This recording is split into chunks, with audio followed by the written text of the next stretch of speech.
আসসালামু আলাইকুম। সৃজনশীল কোয়েশনে তোমাদের সবসময় যে ভুলটা হয়, দুইয়ের পরিপূরকের কি চাওয়া হয়েছে এটা তোমরা বুঝতে পারো না। কোয়েশনে কি চাওয়া হয়েছে তোমরা এটা বুঝতে পারো না। তো আজকে আমি কি ওয়ার্ড থাকলে, কি শব্দটা থাকলে তোমরা বুঝবা দুইয়ের পরিপূরকের বিয়োগ চাওয়া হয়েছে, এটা আমি আলোচনা করব। অল্প সময় খুব ভালো করে বুঝো, 4টা নাম্বার পাওয়া পরীক্ষায়। তো প্রথম কথা হচ্ছে যে আমরা দুইয়ের পরিপূরকের যোগ না বিয়োগ তা চেনার উপায়। তার কিভাবে চিনবো যে এটাকে বিয়োগ চাওয়া হচ্ছে না যোগ চাওয়া হচ্ছে, দুইটি সংখ্যার বা তো বিভিন্ন উপায়ে থাকে।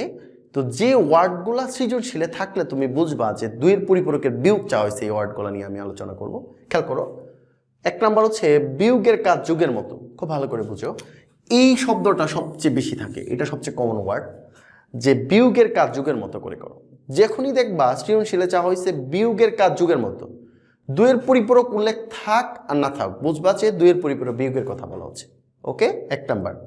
2 নাম্বার বিষয় হচ্ছে যদি বলা হয় যে দুইটা নম্বর বা দুইটা রানের পার্থক্য কথাটা থাকলেই বুঝবা যে দুইয়ের পরিপূরকের বিয়োগের কথা বলা হচ্ছে।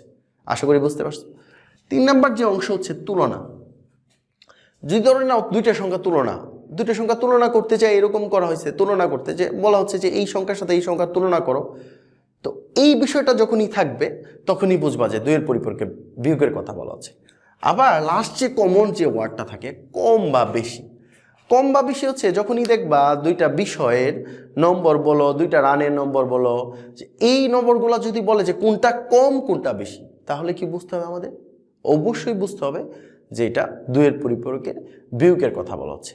আমি এই অল্প সময় সংক্ষিপ্ত ক্লাসটা নেওয়ার উদ্দেশ্যটা কি?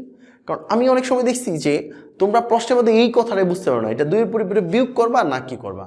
এখন এইটা তোমাদের এই 4টা ফর্মুলার মধ্যে যদি যে কোনো একটা ফর্মুলা যদি বিষয় থাকে তোমাদের সৃজনশীল, তাহলে বুঝবা অবশ্যই এটা দুইয়ের পরিপূরকের বিয়োগের কথা বলা হচ্ছে। Thank you.